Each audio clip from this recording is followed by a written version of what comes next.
Hello, Mike. How are you? Hi, Nizam. Really good, thank you. And yourself?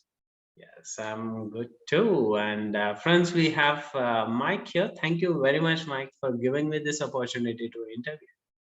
Yeah, it's a pleasure.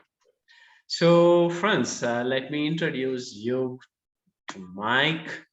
Mike is a certified life coach and three principles practitioner, also an author. We'll talk about his book in a while. So, friends, Mike has had a different journey altogether. It's he's not just like he walked into a coaching school, got his certification, and telling that, hey guys, here I am a life coach. Had been like various phases of life, from getting divorced, supporting his children financially, starting a new business, all that took toll, and almost like he ended up having 57,000 pounds, or if you want to know in dollars, it is $79,000 as debt. From there, how he turned into the Mike that we are seeing. He has used three principles and explored a lot, so we'll find out about his journey from him, and what is his spiritual journey all about, like what healed, what transformed. So Mike, divorce too, financial debts too, an author, life coach, and three principles practitioner. Will you please share what helped you to transform your life? Yeah, I mean, I've always been into personal development. I think from when I was quite young, my mother, she was quite a shy woman, and she had a book called The Power of Positive Thinking. It's one of the very old classics. Yes. Yeah, Norman Vincent Peale. And I think I was a very young teenager at the point where I was kind of introduced to that, and it's quite a religious slant on it. It's all about sort of believing in God, etc., and finding your power through that. That was my first introduction to personal development, and I found that gave me I guess that was the foundation, the start of my love for personal development over the years. So I thank my mum for that. She passed away in 2011, but that's something I definitely remember her for, and it's definitely part of my journey. Then, like I say, I've always been interested in psychology. I started off as a psychiatric nurse in my career. When I was 18, trained as a psychiatric nurse for 3 years, worked as a year or two as a qualified nurse, but the money back then wasn't very good. I'm 55 now. That was when I was 18. So the money wasn't very good back then. I had a young family to support. So I moved into, brief stint in sales, and then I moved into the IT world, where I kind of was sales and IT. Wow. Yeah, pretty different, huh? But yeah, so I was in IT for about 30 years. So long time. But always felt like a bit of a square peg in a round hole, if you like, with that. And then I think must have been about 15 years ago, kind of discovered people like Tony Robbins, went on that journey. Actually, a friend of mine paid for me to go to one of his Unleash the Power Within, I think it was, events. So a 3-day event where you do the fire walk and everything. Yeah, so I found that really powerful. And I mean, he knows how to whip up a crowd, if you know what I mean. So I think there was about 3,000 people at the Excel in London. And yeah, I think that was one of the first times in my life I'd ever thought, right, just drop all the mask and just be yourself. Just really throw yourself into this. Whatever he says, just do it. And I realized at that point you get so much more out of things if you really give all of yourself to it, rather than just a little bit of yourself and hang on the sidelines a bit. So that was a powerful learning experience for me, and the event was amazing. So I bought a load of his materials over the years, and then looked at other people as well. I enrolled in the coaching academy, a British life coaching school in 2009, and then after doing a 2-day introductory course with them, and then that sat on my shelf for 10 years. Did the whole binder thing, and about 5 years into that journey, I thought, oh, I'd really love to do it, but it's a bit late now. I've left it too long. Then in 2019, I don't know, I can't remember the catalyst now, but I thought I really need to. I think I was looking through some old emails, and I'd kind of seen back in 2009. Oh shit, yeah, I rolled there and saw it on my bookshelf, making me feel a bit guilty. The big binder, and I thought I'll contact them and see, if they're still open to me sort of doing my course. And credit to them, they were. They honoured my course. Even though I paid for it 10 years ago, they honoured my course, and so I went through a year's worth of training with them and qualified last year in October. So since then, I've been kind of gradually building up my coaching and clientele, and gone through quite a journey in that. Really, we started off with a very structured, what I learned, the foundations, like a grow model. I'm sure you're familiar with that, Zam. And that was great. It's like kind of felt like my trainer wheels, if you know what I mean. Gave me some confidence, a framework and a structure and everything. But about 9-10 months ago, I came across something called the 3 principles, and that kind of, initially it didn't do much, but then it kind of blew my mind a little bit. And since then, I've been coaching around that, and my coaching is a lot less framework based and fluid based now. It's more how people, whatever they turn up with, I'll just listen deeply, and we'll take it from there, and hopefully find some insights for them to take them on a journey of discovery, from inside themselves to get to where they need to be. So that in a nutshell is kind of my journey, I guess. So please tell a little more about these 3 principles, because this has been floating around social media a lot, because many of the experts like coaches, therapists have started incorporating this 3 principles into their work, be it therapy or anywhere. So yeah, I kind of came across it by accident, really. I again, like I say, I've invested in quite a few courses over the years, and last year I bought. There's a coach, a British coach called David Key, and he advertises quite a lot of courses online. I signed up for one of his NLP courses, which is like $7. It's a kind of loss leader, if you like. So I was on his email list, and then he started sending these quite interesting emails about a new course that was coming up. And it's a self-paced one. He called it a reactivation program. And that took you through like 7 weeks of how you could take a client, through a lot of different life stages. And I bought the course, I was really excited. I watched the course and everything, and was really disappointed. I thought, where's all the frameworks and the stuff where I can have my handouts I can give to clients, etc. So I kind of left it for a month or so, and then I think I went back to it and thought, well, I paid for it, I better get some value from this.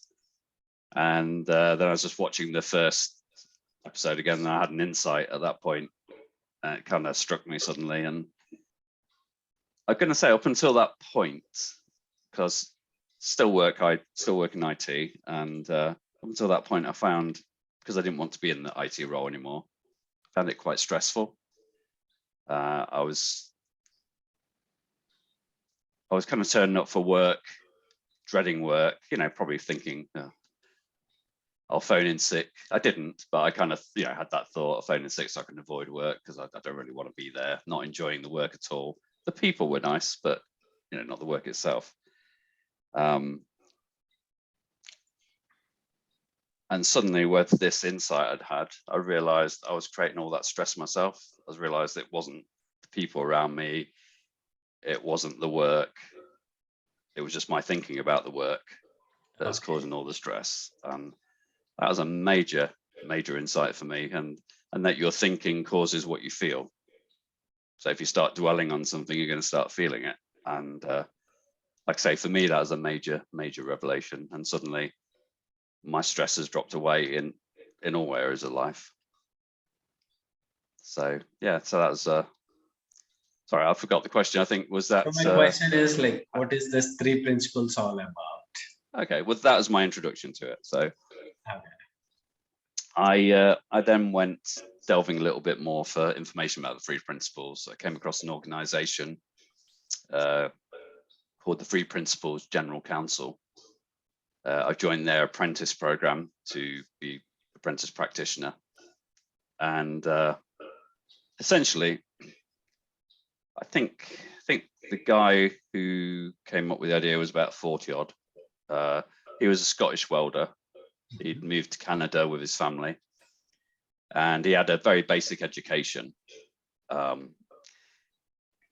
And he was nothing much to talk about or write about or anything. He just had he was, like I say, a welder. That's what he did for a living. Just, you know, hung out with his mates and everything. What very unremarkable life.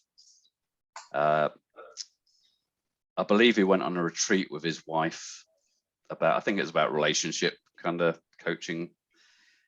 And I think a psychologist said to him, or he's having a chat with a psychologist, you know, who was on the course as well. And I think he said something to him like, I'm not a very confident person. And so I think the psychologist says, no, you just think you're not. And suddenly that had a massive impact on him.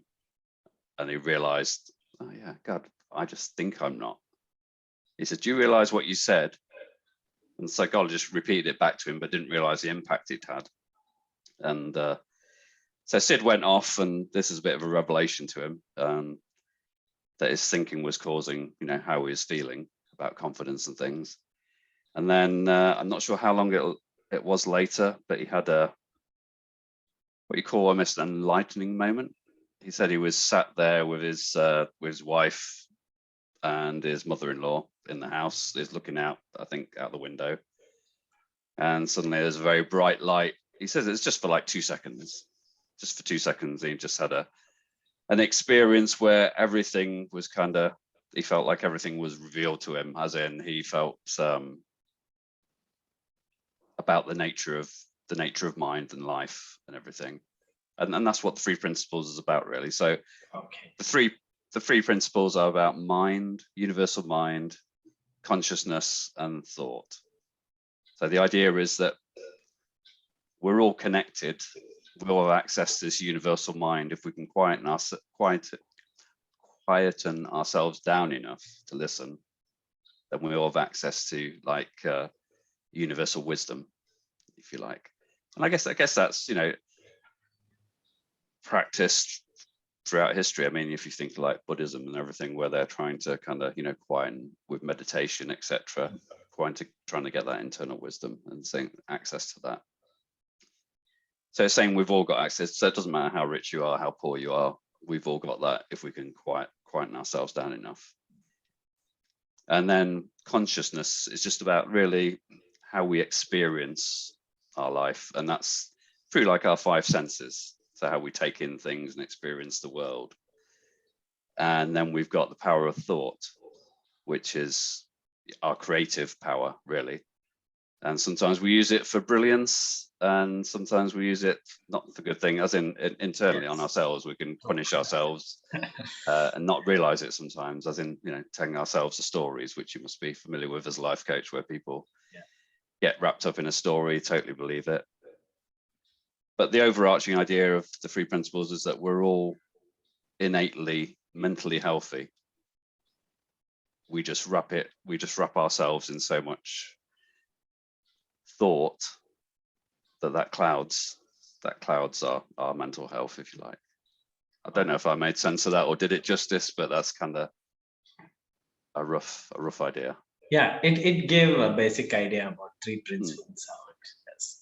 Thank you. And you have also authored a book. So could you please share about it? What inspired you to? Yeah, sure. Okay, you can get this in all good. I'm just joking. Wow. Yeah, Tame Your Inner Critic. I wrote this last year, around about this time last year I published it. So yeah, I was very proud to get a book published, and I was I think I worked on it for a good few months, trying to refine the message in it.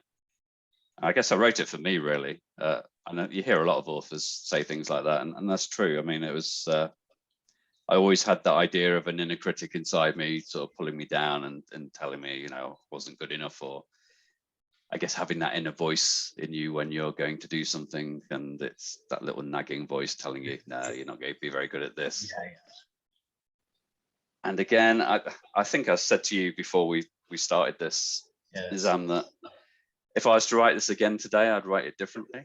yes. Because this was before I had my free principles journey, and so I think it's got a lot of relevant content still, but I think I would definitely write it in a different way if it was now. Maybe there My would new be another understanding version. of how I think the mind works. Maybe next book comes. You never know. Yeah. Yeah. Awesome. So it's been like, Mike, since where you from the teenager, the guy who psychiatric nurse, then a sales guy, an IT professional, and then your own journey from debt to working on yourself to being an author. It's very inspiring, Mike. So if you have to give some suggestions to my audience who are going through, could be relationship challenges, or some people want to do many things, but no, I want to do this, but I'm not able to. I want to write a book, but I'm not able to. I want to do this, but not. I want to, but. So some of your advices based on your rich experience. Yeah, and I've been in those situations myself with relationships, because I've been divorced, and also in the situations where I've been thinking I'd love to do this, but which was my life coaching, really. Like I say, it sat on the shelf for 10 years. I'd love to do this training, but finding that but. I guess with a relationship, I mean, those are two examples you gave, so I'll address those two examples. With a relationship, I guess one way of looking at this is we all think that what we see is real and what we experience is real. But what I'd suggest is that yeah, people seem to think like their eyes are cameras, and we're taking in the facts as they happen, and we're understanding what's going on moment to moment. But I'd suggest that it's slightly different. I'd suggest we come into this world as a little newborn baby with a blank canvas, and we don't start suddenly like pointing to like the midwife and saying, oh my God, look at the state of her hair, and her jumper doesn't match her handbag or anything. And we just come and we absorb and we learn, and during that journey of growing up, we have a lot of influences like our parents, our siblings, friends, relationships along the way. We'll have experiences, some good, some bad. And I look at those as like we're building up a lot of filters in our mind as we go along. And rather than like things coming in and we seeing them like cameras, I believe like things come in and in a nanosecond, they whip through all those filters we've built up over the years. And then it's almost like we've got an IMAX screen in the front of our forehead. And then we represent that thing we've just seen or heard or whatever. We represent that thing on our internal IMAX screen once we've it's whipped through our filters. And that's actually our reality. So rather than seeing our reality, we're projecting our reality. Does that make sense? Yes. And so that basically means almost 8 billion of us all have a slightly different reality. But we think everyone sees the world as we do quite often. And that can be a relationship. This is where relationships come in, where we don't appreciate the other person and what they're seeing and what they're experiencing. We often think they're experiencing and seeing exactly what we are. Same thing, yeah. And I think if you can come from that place where you can you can, I guess, look at yourself and think in the other person's eyes, okay, what do I need to be? What do I need to give to make that person happy to be with me, rather than coming from a selfish point of view all the time? If that makes sense. Yes, a lot. Yeah, so you kind of, like I say, you're kind of taking yourself out yourself. You're looking from their perspective. Okay, what is it they're looking for in life? You know, how can I help them? And I think just by doing that and having an appreciation of they've got a different version of reality going on in their head, and probably a different experience of life to you, I think that can help level up relationships automatically. Once you kind of ease off and think, oh yeah, they're just lost in their own thoughts at the moment, I just need to give them some time to get out of that, rather than sort of judging and reacting to a certain situation. Then I think you become more compassionate and empathetic with people. So that possibly could help with relationships, I think. Okay, that's awesome. Okay, so Mike, thank you very much for your time. It was Yeah. wonderful to know your journey, like how your inner work through three principles, and your honest confession that if you had to rewrite the book, it would have been a different version, Oh, because there definitely. is more revelation to you because of your exposure to spiritual dimension now. And it's this is what I say, like walking the talk. So you Mm. are a living example how a person from uh, at one point who was going through certain phase of life, who has again transformed. So thank you very much for your time and inspiration. And I hope so, friends, anyone who wants to get in touch with Mike, I'm going to provide all the website details, everything in the YouTube description. So you can reach out to him to get help if you are wanting to get coached by Mike, or interested to know about his book, Taming the Inner Critic. So that's also will be made available in the same link as well. So you can reach out to Mike. Thank you once again, Mike, for your time. No, thank you, Nizam. Have a great day. You too. Bye. Okay, goodbye.